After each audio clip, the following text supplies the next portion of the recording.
भारत और चीन सीमा पर हिंदुस्तान के आखिरी गांव नामग्याम में इस समय हम मौजूद हैं, चूंकि ये हिंदुस्तान का हिमाचल का आखिरी गांव है और इस गांव की जमीन के ठीक पीछे चाइना शुरू हो जाता है और यहाँ पर बाकायदा आईटीबीपी और हिमाचल सरकार ने अलर्ट जारी किया हुआ है कि लोग घरों से बाहर ना निकलें। यहाँ पर आप देख सकते हैं पूरे गांव की तस्वीर हम आपको दिखा रहे हैं। सन्नाटा एकदम पसरा हुआ है। ठीक पीछे अगर इस कैमरे को हम ले जाते हैं तो ये सतलुज नदी यहाँ से दिखाई दे रही है और ये सतलुज नदी चाइना से बहकर यहाँ पर आ रही है। और इस कैमरे को थोड़ा सा ऊपर हम करते हैं तो वो जो बर्फ की चोटियां आपको दिखाई देंगी, ये दरअसल चाइना का हिस्सा यहाँ से शुरू हो जाता है। इसके पीछे चाइना का लोप्शा मिलिट्री बेस कैंप है और आजकल वहां पर काफी गतिविधि बढ़ी हुई है।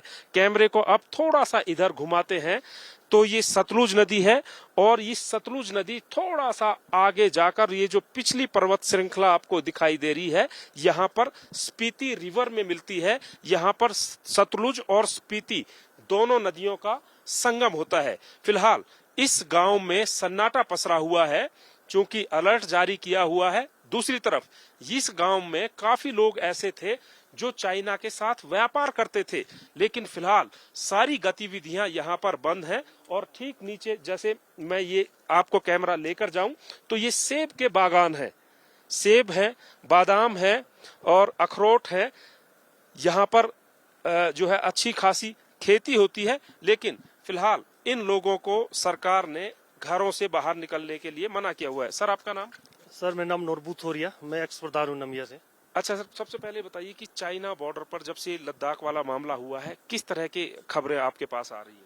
खबरें बहुत अभी हमने ऐसा सुना है कि काफी यहाँ पर अभी हम बॉर्डरों में कहीं भी कोई गतिविधि, हमारे जो लोकल जो लोग जाते हैं तो उनको मना किया उन्होंने कि कोई भी ज्यादा कहीं बॉर्डर के साइड में नहीं जाना है सर।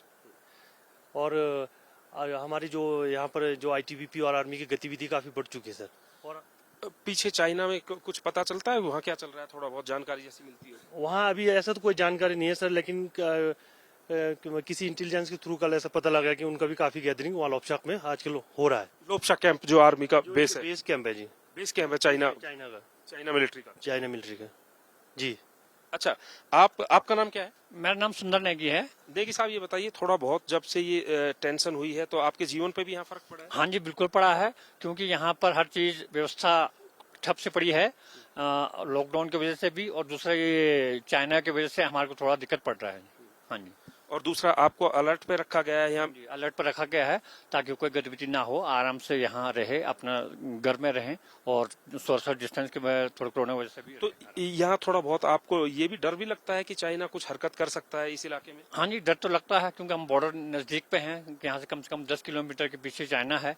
तो फिर भी हमारे सैनिक भाई हैं बॉर्डर पे आगे शिपकिला में, तो उनकी वजह से हमें थोड़ा अपना सेफ्टी महसूस करते हैं। तो भारत चाइना सीमा पर स्थित ये आखिरी गांव है, नामग्या गांव है, और यहाँ पर जब से लद्दाख में चीनी और भारतीय सैनिकों का फेस ऑफ स्टैंड ऑफ हुआ है, उसके बाद से गतिविधियां चाइना और भारतीय सेना की जो बढ़ी हैं, तो यहाँ के लोग कहीं ना कहीं दहशत में भी आए हैं, व्यापार पे भी इनका व्यापार भी प्रभावित हुआ है। तो दूसरी तरफ कोरोना के बीमारी के चलते भी यहाँ पर ऐसा लग रहा है कि जैसे पूरा सन्नाटा पसरा हुआ है और यहाँ पर दूर दराज तक कोई दिखाई नहीं देता है। और गांव के इन लोगों को भी हमने यहाँ पर मिलने के लिए बुलाया है, तो ये इतना जरूर बता रहे हैं कि चाइना के लोप्शा कैंप में काफी बड़ी गैदरिंग जो इनको यहाँ से पता चल रहा है वहां पर हो रही है। तो इधर भारतीय सेना भी चाइना जैसे देश का मुंह तोड़ जवाब देने के लिए फिलहाल तैयार खड़ी है। कैमरामैन गुंजीत कुमार के साथ सत्येंद्र चौहान, भारत चीन सीमा, लोमग्या गांव।